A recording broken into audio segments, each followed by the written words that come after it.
The Islamic militant group ISIS, formerly known as Al-Qaeda in Iraq, and recently rebranded as the so-called Islamic State, is the stuff of nightmares.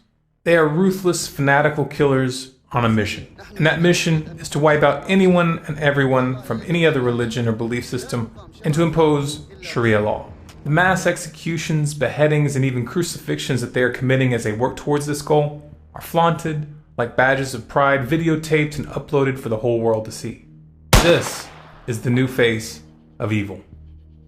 Would it interest you to know who helped these psychopaths rise to power? Would it interest you to know who armed them, funded them, and trained them? Would it interest you to know why? This story makes a lot more sense if we start in the middle. So we'll begin with the overthrow of Muammar Gaddafi in 2011. The Libyan revolution was Barack Obama's first major foreign intervention. It was portrayed as an extension of the Arab Spring, and NATO involvement was framed in humanitarian terms. The fact that the CIA was actively working to help the Libyan rebels topple Gaddafi was no secret, nor were the airstrikes that Obama ordered against the Libyan government. However, little was said about the identity or the ideological leanings of the Libyan rebels. Not really surprising considering the fact that the leader of the Libyan rebels later admitted that his fighters included Al-Qaeda-linked jihadists who had fought against Allied troops in Iraq. These jihadist militants from Iraq were part of what national security analysts commonly referred to as Al-Qaeda in Iraq. And remember, Al-Qaeda in Iraq was ISIS before it was rebranded. With the assistance of US and NATO intelligence and air support, the Libyan rebels captured Gaddafi and summarily executed him in the street, all the while enthusiastically chanting, Allah Akbar. For many who had bought the official line about how these rebels were freedom fighters aiming to establish a liberal democracy in Libya, this was the beginning of the end of their illusions. Prior to the US and NATO-backed intervention, Libya had the highest standard of living of any country in Africa. This according to the UN's Human Development Index ratings for 2010. However, in the years following the coup, the country descended into chaos, with extremism and violence running rampant. Libya is now widely regarded as a failed state. Now, after Gaddafi was overthrown, the Libyan armories were looted and massive quantities of weapons were sent by the Libyan rebels to Syria. The weapons, which included anti-tank and anti-aircraft missiles, were smuggled into Syria through Turkey, a NATO ally. The Times of London reported on the arrival of the shipment on September 14, 2012. This was just 3 days after Ambassador Chris Stevens was killed in the attack on the US Embassy in Benghazi. Chris Stevens had served as the US government's liaison to the Libyan rebels since April of 2011. While a great deal of media attention is focused on the fact that the State Department did not provide adequate security at the consulate and was slow to send assistance when the attack started, Pulitzer Prize-winning journalist Seymour Hersh released an article in April of 2014 which exposed a classified agreement between the CIA, Turkey, and the Syrian rebels to create what was referred to as a rat line. The rat line was a covert network used to channel weapons and ammunition from Libya through southern Turkey and across the Libyan border. Funding was provided by Turkey, Saudi Arabia, and Qatar. With Stevens dead, any direct US involvement in that arms shipment was buried, and Washington would continue to claim that they had not sent heavy weaponry into Syria. It was at this time that jihadist fighters from Libya began flooding into Syria as well, and not just low-level militants. Many were experienced commanders who had fought in multiple theaters. The US and its allies were now fully focused on taking down Assad's government in Syria. As in Libya, this regime change was to be framed in terms of human rights. And now overt support began to supplement the backdoor channels.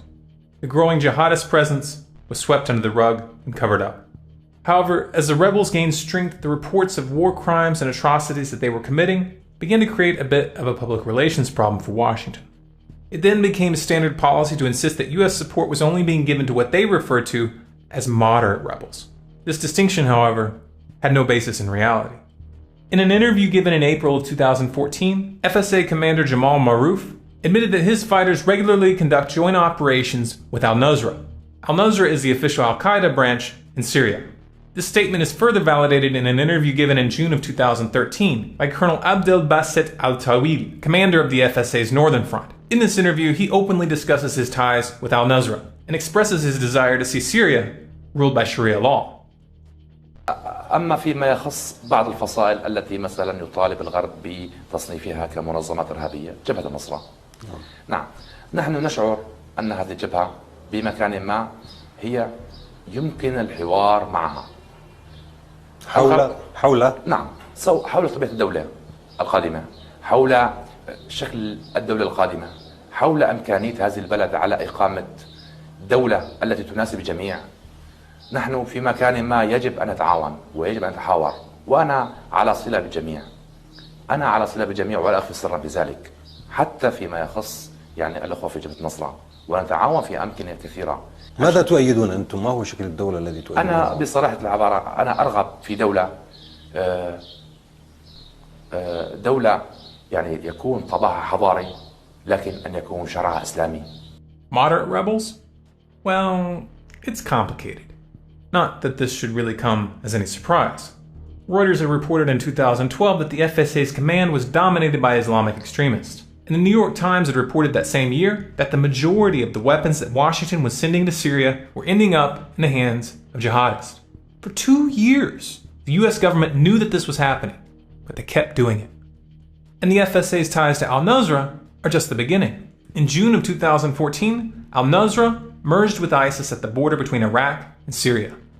So, to review, the FSA is working with al-Nusra is working with ISIS, and the US has been sending money and weapons to the FSA, even though they've known since 2012 that most of these weapons are ending up in the hands of extremists. Do the math. In that context, the sarin gas attacks of 2013, which turned out to have been committed by the Syrian rebels, makes a lot more sense, doesn't it? If it wasn't enough that UN investigators, Russian investigators, and Pulitzer Prize-winning journalist Seymour Hersh all pinned that crime on Washington's proxies, the rebels themselves threatened the West that they would expose what really happened if they were not given more advanced weaponry within 1 month. أعطي فرصة شهر واحد للمجتمع الدولي كي يتحرك ويعطوا الذخيرة والسلاح للثوار والجيش الحر في الأرض كي نستطيع أن ندحر هذا النظام المجرم. شهر واحد. إذا وجدنا أن هذا المجتمع الدولي سيتابع في تخاذله تجاه ثورتنا، سنفصح عما لدينا من إثباتات، وأنا أقول ذلك وأعتقد أنك تعرف جيدا أننا صادقون فيما أقول. This threat was made on June 10th, 2013. In what can only be described as an amazing coincidence, just 9 days later, the rebels received their first official shipment of heavy weapons in Aleppo. After the second sarin gas fiasco, which was also exposed and therefore failed to garner public support for airstrikes, the US continued to increase its training and support for the rebels. In February of 2014, Haaretz reported that the US and its allies in the region, Saudi Arabia, Jordan, and Israel, were in the process of helping the Syrian rebels plan and prepare for a massive attack in the south. According to Haaretz, Israel had also provided direct assistance in military operations against Assad 4 months prior. Then in May of 2014, PBS ran a report in which they interviewed rebels who were trained by the US in Qatar. According to those rebels, they were being trained to finish off soldiers who survived attacks. Quote, "They trained us to ambush regime or enemy vehicles and to cut off the road. They also trained us on how to attack a vehicle, raid it, retrieve information or weapons and munitions, and how to finish off soldiers still alive after an ambush." This is a blatant violation of the Geneva Conventions. It also runs contrary to conventional military strategy. In conventional military strategy, soldiers are better off left wounded, because this ends up costing the enemy more resources. Executing captured enemy soldiers is the kind of tactic you use when you want to strike terror in the hearts of the enemy. It also just happens to be standard operating procedure for ISIS. 1 month after this report, in June of 2014, ISIS made its dramatic entry, crossing over the Syrian border into Iraq, capturing Mosul, Baiji, and almost reaching Baghdad.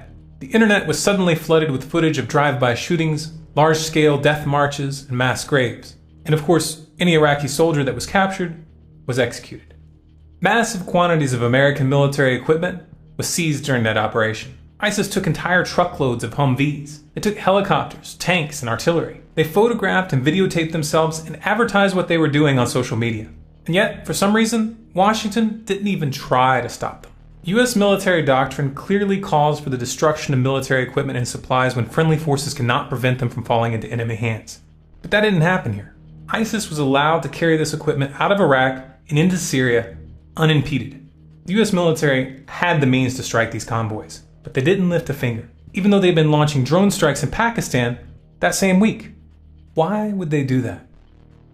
Though Obama plays the role of a weak, indecisive liberal president, and while pundits from the right have had a lot of fun with that image, this is just a facade.